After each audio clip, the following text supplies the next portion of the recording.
For 27 days, everyone in Brooks Tower treated me like I was invisible.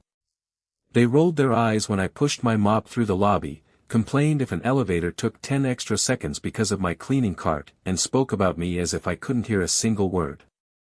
On the morning of the 28th day, those same people would discover that the old janitor they laughed at wasn't a janitor at all. I owned the building. But before that happened, I wanted to see who they really were. My name is Henry Brooks. I'm 72 years old, and 35 years ago my wife, Emma, and I risked everything we had to build Brooks Tower in downtown Chicago. It wasn't just another office building. It was our dream. Every floor carried a memory of the nights we worked until sunrise, wondering if we'd lose everything before we ever succeeded. After Emma passed away 6 months ago, I stopped measuring success by profits. I started measuring it by people. Every quarterly report I received claimed the company was thriving. Employee morale was excellent. Tenant satisfaction was high. Management received outstanding reviews. Everything looked perfect, at least on paper. Emma used to smile whenever she heard words like excellent and outstanding. Then she'd quietly say, "Paper never tells you how people behave when nobody important is watching." She was usually right. So I made a decision that shocked my attorney and the chairman of the board. For 1 month, I would disappear as Henry Brooks, the owner, and return as Henry, a temporary janitor hired through an outside staffing agency. No one inside the building would know my identity. If people believed I had no power, no influence, and no money, they'd show me exactly who they were. My first shift started before sunrise. I wore faded blue coveralls, worn work boots, and a simple plastic name badge that read Henry. The housekeeping supervisor handed me a mop and smiled politely. "Most people won't even notice you're here." I smiled back. By 8 o'clock the lobby was packed with attorneys, accountants, consultants, and executives rushing toward meetings. A man brushed past my cleaning cart without saying "excuse me." Another dropped his empty coffee cup beside a planter instead of the trash can only a few feet away. Nobody apologized. Nobody even looked at me. Then the building manager walked through the revolving doors. Kyle Morrison. Sharp navy suit. Designer watch. Confident smile. He stopped in front of me, looked me up and down, and frowned. "So you're the new janitor?" "I am." "Stay out of the tenant's way," he said flatly. "This building has a reputation to protect." Before I could answer, he turned toward 2 executives standing nearby and laughed. "I guess human resources is hiring anyone with a pulse." The executives laughed with him. I quietly picked up my mop and went back to work. They thought they had just humiliated an old janitor. They had no idea. Their real test had just begun. The next morning, I arrived before sunrise and quietly started cleaning the lobby. By 8 o'clock, Brooks Tower was alive again. Expensive suits, designer handbags, ringing phones, and rushed conversations filled the building. Most people walked around me without making eye contact. A few stepped across the floor I had just mopped. One executive dropped his empty coffee cup only a few feet from a trash can and kept walking as if someone else was born to clean up after him. "Good morning, Henry." I turned and saw Sophie Carter carrying 2 coffees. "I guessed you drink it black." I smiled. "You guessed right." She handed me the cup without hesitation. "My grandfather worked maintenance for 30 years, she said. He taught me that the people who keep a building running deserve just as much respect as the people in the corner offices." Before I could thank her, Kyle Morrison walked across the lobby. "Sophie." She turned immediately. "The Henderson meeting starts in 5 minutes. I'll be there." His eyes shifted toward the coffee in my hand. "If you've got time to socialize with maintenance, maybe you're not busy enough." The lobby became unusually quiet. Sophie didn't lower her eyes. "I'm just being polite." Kyle gave a sarcastic smile. Politeness doesn't increase revenue. No, she answered calmly. But it tells people what kind of company we are. For a second, nobody spoke. Kyle finally shook his head and walked away. Several employees had watched everything. Not one of them said a single word. Later that afternoon, I was replacing supplies outside the executive offices when I heard raised voices coming from Kyle's office. The door wasn't fully closed. "We can't keep moving money forever," a man said nervously. Kyle laughed. "No one at corporate pays attention to maintenance expenses. What if the owner shows up? He won't." There was complete confidence in his voice. "The old man hasn't stepped inside this building in months." I quietly continued pushing my cart. After 40 years in business, I'd learned that dishonest people usually make one mistake. They become too comfortable. As I reached the end of the hallway, Kyle suddenly opened his office door. Our eyes met. He looked at my cart. Then at me. His smile disappeared. "Henry, were you standing there long enough to hear that conversation?" I looked at Kyle without changing my expression. Years of negotiating billion-dollar deals had taught me one important lesson. The first person to panic during an accusation usually has something to hide. "No," I answered calmly. "I was replacing the supplies." For a moment, he studied my face as if trying to decide whether I was telling the truth. Then he forced a smile. "Good. Stay on the lower floors from now on. The executive level isn't your responsibility." "I understand." He walked back into his office and shut the door. I pushed my cart toward the service elevator, but my mind stayed with that conversation. Kyle hadn't been worried about me hearing him because I was a janitor. He'd been worried because someone had questioned where the maintenance budget was going. The following afternoon, I was cleaning the employee break room when an older maintenance technician named Frank quietly sat beside me. His hands were rough, his uniform was worn, and his face carried the kind of exhaustion that only came after years of being ignored. "You've been here a few days," he said. "Don't let Kyle get to you." I smiled. "Has he always been like this?" Frank looked around before lowering his voice. "He wasn't at first." "What changed?" "The promotions." I stayed silent. "He stopped caring about people," Frank continued. "Now everything is about appearances. If something breaks, we're told to patch it instead of fixing it. If we ask for new equipment, we're told the budget was cut." That caught my attention. "The budget was cut?" Frank nodded. Again. I knew that wasn't true. Just weeks before starting this experiment, I'd personally approved the largest maintenance budget in the building's history. Someone hadn't reduced the budget. Someone had redirected it. Before I could ask another question, Sophie walked into the break room carrying a folder. She smiled when she saw us. "Henry, are you busy after your shift?" "Not particularly. I wanted to thank you." "For what?" "My grandfather passed away last year. Talking to you reminds me of him." For the first time since putting on that janitor's uniform, I found myself smiling without pretending. "That's very kind of you." Before either of us could say another word, Kyle appeared in the doorway. His expression hardened the moment he saw Sophie standing beside me. "Conference room. Now." She quietly picked up her folder and left. Kyle didn't move. Instead, he looked directly at me and said something that confirmed every suspicion I'd had since my first day. "Henry, you're asking far too many questions for a janitor." Kyle's words stayed with me for the rest of the day. "You're asking far too many questions for a janitor."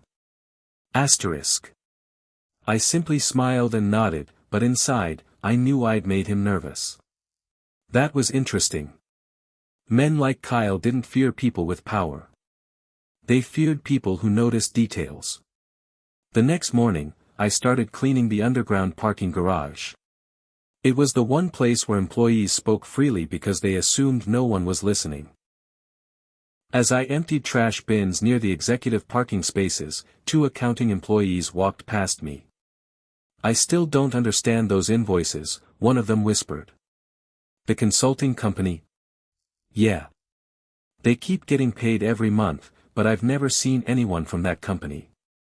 "Keep your voice down," the other replied. Kyle signed every payment. They disappeared into the elevator before I could hear anything else. A consulting company. That immediately caught my attention. During my years in business, I'd seen the same trick used dozens of times. Fake consulting firms were often created to move company money without raising suspicion. If that was happening inside Brooks Tower, someone had been stealing from the company for months.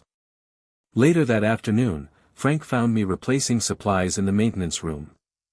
"Henry," he said quietly, "we've got another elevator out of service." "Didn't the new parts arrive?" "They were approved." "So what happened?" He sighed. "We were told the budget disappeared." I looked at the old control panel lying on the workbench. It should have been replaced weeks ago. Instead, it had been repaired 3 different times. Not because the company couldn't afford a new one. Because someone had decided the money belonged somewhere else. Just before my shift ended, I pushed my cleaning cart through the executive hallway. Kyle's office door was open, and he was speaking on the phone. "No," he said confidently. "The board won't question the invoices. By the time anyone notices, we'll both be gone." He laughed. Then he ended the call. As I walked past, a white envelope slipped from the stack of papers on his desk and landed on the floor just outside his office. Kyle hadn't noticed. Neither had his assistant. I looked down. Printed across the corner of the envelope was a company name I'd never approved before. Summit Strategic Consulting, ***. The same name the accountants had whispered about that morning. I quietly picked it up. And at that exact moment, Kyle stepped out of his office. His eyes locked onto the envelope in my hand. The color drained from his face. "Henry, give me that. Right now." I looked down at the envelope, then back at Kyle. His calm, confident smile had disappeared. For the first time since I had started working in Brooks Tower, I saw fear in his eyes. Not anger. Not annoyance. Fear. "I'm sorry," I said quietly. It fell onto the floor. I handed it back without opening it. Kyle grabbed it so quickly that he almost snatched it from my hand. He stared at me for several seconds before forcing another smile. "Next time," he said, "don't touch anything that doesn't belong to you." "I understand." He walked back into his office and slammed the door. As I pushed my cart away, I caught my reflection in the glass wall across the hallway. I almost smiled. Kyle thought he had protected his secret. What he didn't know was that the name on the envelope was already burned into my memory. Summit Strategic Consulting, ***. That evening, after my shift ended, I drove to a small office across town where my attorney, Daniel Foster, was waiting for me. He placed several files on the table. "I've been looking into Summit Strategic Consulting." "And?" Daniel frowned. "The company exists. So what's the problem?" "It has no employees." I stayed silent. No office staff. No active website. No public projects. Yet during the last 11 months, Brooks Tower paid that company over $3.8 million. I leaned back in my chair. "Who owns it?" Daniel slid one final document across the table. "The paperwork leads to a holding company in Delaware." I looked up. "And the holding company?" He took a slow breath. "It's controlled by someone connected to Kyle Morrison." For a moment, neither of us spoke. Emma had always believed that greed eventually became careless. It seemed she had been right again. The next morning, I returned to Brooks Tower as if nothing had happened. Kyle greeted tenants with his usual polished smile, shaking hands and asking about their families. Watching him, no one would ever imagine he might be stealing from the very people who trusted him. Around lunchtime, Sophie found me replacing supplies near the break room. "Henry," she said softly, "can I ask you something?" "Of course. Have you ever met the owner of this building?" I smiled. "Why do you ask?" She looked around before lowering her voice. "Because I wish he knew what was really happening here." I held her gaze for a second. "So do I." Before she could respond, Kyle's voice echoed down the hallway. "Sophie." She turned immediately. "My office." As she walked away, she looked back at me with a worried expression. Something wasn't right. And deep down, I had a feeling Kyle wasn't calling her into his office to discuss marketing. The moment Sophie stepped into Kyle's office, the glass door closed behind her. From the hallway, I couldn't hear every word, but I could hear his tone. It wasn't the voice he used with clients or board members. It was cold, controlled, and meant to intimidate. Nearly 20 minutes passed before the door opened. Sophie walked out holding a small envelope. Her eyes were red.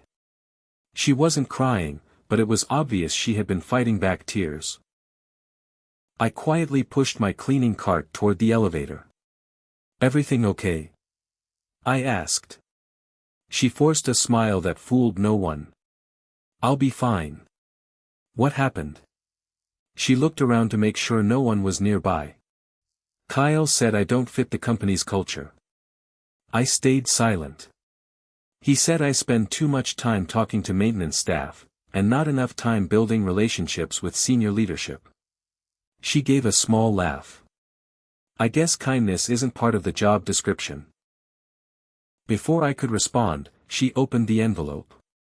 Inside was a single sheet of paper. "Employment terminated, ****. Effective immediately. No warning. No second chance." Just a signature from Kyle Morrison. For a moment, I felt something I hadn't felt in years. Anger. Not because Kyle had insulted me. Because he had punished the only employee who had treated another human being with dignity. "I'm sorry," I said quietly. She shook her head. "My grandfather always told me something." "What was that?" "If doing the right thing costs you a job, you didn't lose the right job. The job lost the right person." She smiled through the disappointment, picked up the small box holding her belongings, and walked toward the exit. No one stopped her. No one thanked her. Most employees looked away, afraid that even making eye contact might put their own jobs at risk. I watched the revolving doors close behind her. Then I made a decision. The experiment was over. I had seen enough. This was no longer about discovering the culture inside Brooks Tower. It was about protecting the people who deserved better.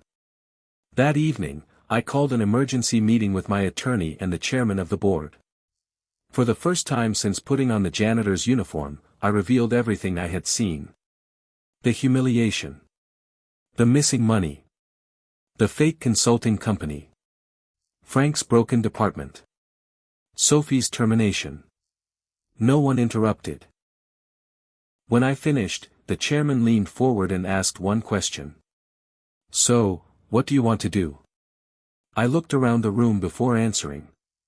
"Tomorrow morning, schedule a full board meeting." He nodded. "And Kyle?" I looked out the window toward the lights of downtown Chicago. "Let him believe he's won. Because tomorrow, I'm coming to work in a very different suit." The next morning, Brooks Tower looked no different than it had the day before. Employees rushed through the lobby with coffee in their hands, security guards greeted familiar faces, and Kyle Morrison walked through the front doors wearing the same confident smile he wore every morning. As far as he knew, Sophie was gone, the missing money was still hidden, and the old janitor had quietly accepted his place. He couldn't have been more wrong. At exactly 9 a.m. The executive board meeting began on the 30th floor. Kyle entered the conference room carrying a polished presentation and greeted every board member with confidence. He spoke about record profits, high tenant satisfaction, and another successful quarter. His slides were filled with impressive numbers, colorful charts, and smiling employee surveys. When he finished, the room filled with polite applause. Kyle smiled. "Thank you," he said. "I'm proud of what our leadership team has accomplished." Before the chairman could respond, the conference room doors opened. Every head turned. I walked inside. But this time, I wasn't wearing faded blue coveralls. I was wearing the same charcoal suit I had worn to hundreds of board meetings over the last 30 years. The room fell completely silent. Kyle stared at me. His face turned pale. He looked from me to the chairman, then back again, as if waiting for someone to explain what was happening. The chairman stood. "I believe everyone knows Mr. Henry Brooks." No one spoke. Kyle's mouth opened slightly, but no words came out. I slowly walked to the head of the table, placed my janitor name badge beside my leather portfolio, and looked around the room. "For the last month," I said calmly, "I've been working inside this building as a temporary janitor." Several board members exchanged shocked glances. "I wanted to see whether the culture described in your reports actually existed." I paused. What I found was something very different. The room remained silent. I looked directly at Kyle. I watched employees being humiliated. I watched maintenance requests ignored. I watched fear replace leadership. And I watched good people lose their jobs simply for showing kindness. Kyle finally found his voice. "Mr. Brooks. I can explain." I raised my hand. "You'll have that opportunity. But first." I pressed a small remote on the conference table. The projector screen behind me came to life. The first file appeared. Brooks Tower, Internal Investigation ****. Kyle's confident smile disappeared. He realized this wasn't a meeting anymore. It was the beginning of the end. The conference room was so quiet that I could hear the projector humming behind me. No one looked away from the screen. Kyle remained frozen at the end of the table, his presentation still open on his laptop. Just minutes earlier, he had looked like the most confident man in the building. Now, for the first time, he looked afraid. I clicked the remote. The first image appeared on the screen. It wasn't a financial report. It was a security camera recording. The video showed Kyle standing in the lobby, publicly mocking an elderly janitor during my very first day. Every board member watched in silence as he joked about my age while employees laughed around him. I pressed the remote again. Another video appeared. This one showed Sophie offering me a cup of coffee. The room watched as Kyle interrupted, embarrassed her in front of dozens of employees, and warned her that respecting a janitor would hurt her career. No one said a word. Then came the third recording. It showed Frank requesting replacement parts for a broken elevator. Instead of approving the repair, Kyle refused the request and ordered him to make it work. I turned toward the board. That elevator served more than 2,000 people every day. If it had failed, someone could have been seriously hurt. Several directors immediately lowered their eyes. Kyle finally stood. "Those videos don't tell the whole story." "They tell enough," I replied. I pressed the remote one final time. A spreadsheet filled the screen. On the left side was the maintenance budget approved by the board. On the right side were the altered records submitted by Kyle's office. Every change was highlighted in red. Millions of dollars had been redirected to a company called Summit Strategic Consulting. The chairman looked at the company's registration documents. "Who owns this business?" Before Kyle could answer, our attorney slid another file across the table. It traces back to a holding company controlled by Kyle Morrison's brother-in-law. The room exploded with shocked voices. One director pushed his chair back. Another quietly removed his glasses. Kyle shook his head. That's not illegal. It wasn't my decision. They approved every payment. I looked directly at him. No, Kyle. You approved them. And you counted on one thing. He swallowed hard. That I would never come back. The chairman slowly stood. His voice was calm, but every word carried authority. Effective immediately, Kyle Morrison, you are suspended from all duties pending a criminal investigation. 2 corporate security officers opened the conference room doors and stepped inside. For the first time in his career, Kyle wasn't the man giving orders. He was the man being escorted out. As the officers reached for him, Kyle turned toward me with anger in his eyes and said one final sentence. This isn't over, Henry. Kyle stared at the 2 corporate security officers as if they were waiting for someone else. For years, he had been the man who decided who stayed and who left. Now, every executive in the room watched as he slowly removed his company ID badge and placed it on the conference table. This is a mistake, he said, trying to sound confident. I've made this company millions. I looked at him calmly. You made yourself millions. The company was just paying the bill. The chairman nodded toward the security officers. Please escort Mr. Morrison from the building. Kyle didn't move. Instead, he looked around the room, hoping someone would defend him. No one did. Not the executives who had laughed at his jokes. Not the managers who had followed his orders. Not even the directors who had praised him only an hour earlier. For the first time, he was completely alone. As the officers escorted him toward the door, another man entered the conference room. It was Daniel Foster, our attorney. He carried a thick folder. I've just spoken with federal investigators, he announced. Based on the evidence collected, they're opening a criminal investigation into fraud, embezzlement, and falsifying corporate records. Kyle stopped walking. His face turned white. You can't prove I kept the money. Daniel quietly opened the folder. We've already traced the transfers. He placed several bank records on the table. The payments left Brooks Tower, passed through Summit Strategic Consulting, and ended in accounts controlled by members of your family. The room fell silent. Kyle lowered his head. He finally realized there was no way out. Minutes later, detectives arrived at the building. After speaking with the chairman and reviewing the evidence, they informed Kyle that he would be leaving with them for questioning. As he walked past me, he stopped for a second. I never thought an old janitor would destroy my career. I looked him in the eyes. You destroyed it yourself. The elevator doors closed behind him. No one applauded. Justice isn't supposed to feel like revenge. It's supposed to feel like accountability. That afternoon, I asked the board to bring 2 people back to the building. The first was Frank. The second was Sophie Carter.